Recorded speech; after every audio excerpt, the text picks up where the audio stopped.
Hello students, in today's class, under refraction at spherical surface, we derive the relation between n1, n2, u, v and r for refraction at single spherical surface. So, let us derive the relation between n1, n2, u, v and r for the refraction at a single spherical surface.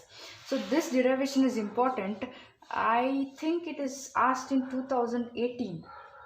It's very important. So try to draw this diagram and derive the relation with me. Okay. So now we'll study this diagram. What is this ray diagram? Tells us that x, p, y is the spherical surface with a radius of curvature r. Separating the two media, rarer medium that is n1 and denser medium n2. So we can say that n2 is greater than n1 always. Okay, n2 is greater than n1. Now we'll see the incident ray. So this is O is an object kept here in the rarer medium. Okay, and this is the incident ray OA. This is the object, and this is the refracted ray AI, because this is the convex lens. So we draw normal from the center of curvature. So we get an angle of incident and the angle of refraction. So the first ray goes on the principal axis. You know, this is the principal axis and this is the pole. Okay, without deviation. And we take the second ray. Okay, we take the second ray, that is OA, which reflects here. We get an angle of refraction and angle of incidence. Okay, so this is clear. An object is kept in the denser medium, rarer medium, and the image is found in the denser medium, which has a condition n2 is greater than n1. So now we'll try to relate these four to five terms. Okay, now we'll understand from the angle AOP. We'll sum it out. Angle AOP is equal to alpha angle AIP. Angle AIP is equal to beta, and next one is angle ACP. Angle ACP is equal to gamma. Clear? From the diagram we can say that angle, this is alpha, that is AOP, and AIP is beta, and ACP is gamma. Now in a triangle, right on the triangle AOC, see the triangle AOC, you know the rule that sum of interior angle is equal to exterior angle. You know, this is the triangle rule, sum of interior angle is equal to exterior angle. So what is this interior angle?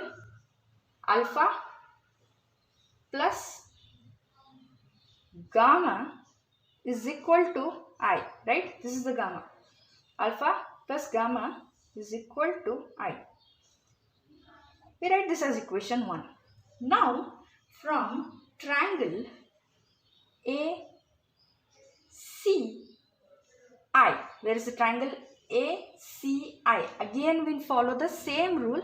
Sum of interior angle is equal to exterior angle. So we write it as R plus beta is equal to gamma. Okay. Or we can write this as R is equal to gamma minus beta. Okay. We can write it, right? So we write it as equation 2. Now we consider this AP to be a small aperture. Okay, this AP in the diagram you can see that AP to be a small aperture. So we consider this as a straight line. Okay, we consider this as a straight line. So what we get it is here, APO is a 90 degree. We consider this as 90 degree. It's a straight line. So we apply tan alpha to that triangle. What happens? AP is an opposite side and PO is an adjacent side. Next, we'll talk about tan beta similarly. What is tan beta? Tan beta is AP by PI, right? And similarly, tan gamma is AP by PC. Okay? For small angles, this is to be considered to be a small angles, we can write tan alpha is approximately equal to alpha, and similarly tan beta is approximately equal to beta, and tan gamma is approximately equal to gamma. So what happens here? We consider alpha is equal to AP by PO and beta is equal to AP by PI and gamma is equal to AP by PC. Okay? So now next we consider the Snell's law. What the Snell's law say that? Sin I, that is from rarer medium to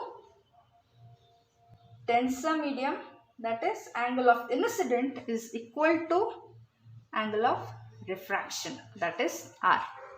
Okay, what happens is for small angle we consider N1 sin I is equal to N2 sin R, right?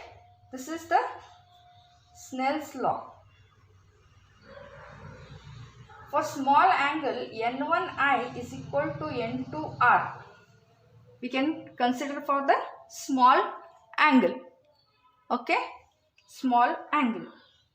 Now we'll write what is I from the equation 1.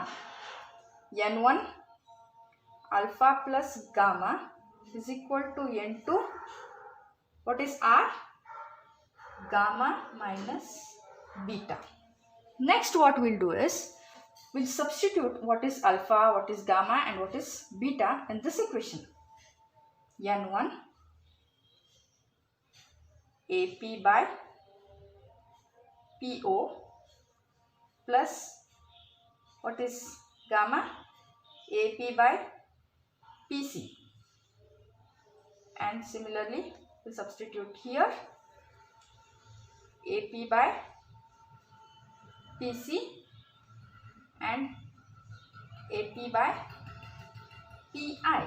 Beta is AP by PI. Okay, from equation 1 and 2 we substituted this alpha beta. Okay, next we'll write, what happens? AP comes out. Here also AP comes out and it cancels out.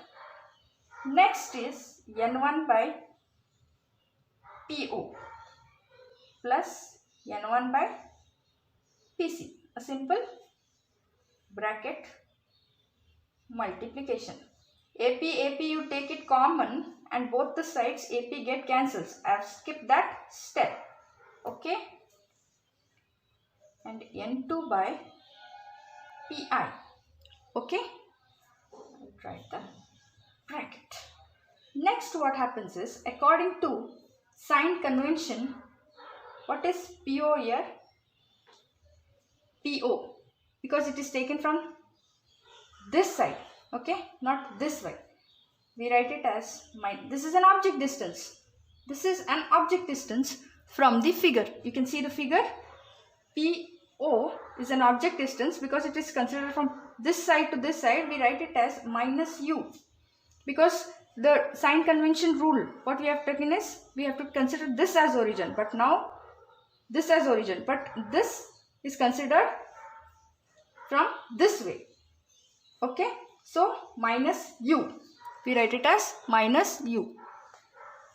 And next is that PI is plus V. There is PI, this is the image distance. So this is PI is plus V. Okay.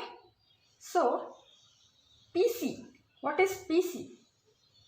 The radius of curvature, the distance between the center of curvature and the pole is nothing but, what is PC?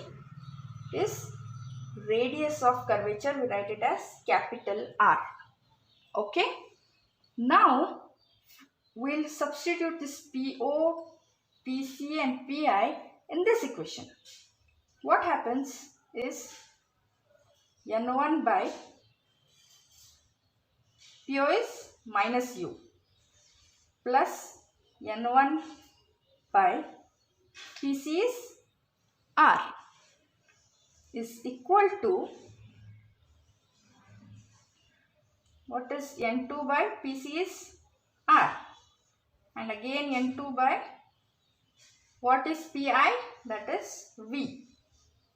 So by exchanging the LHS and RHS, we can write as N2 by V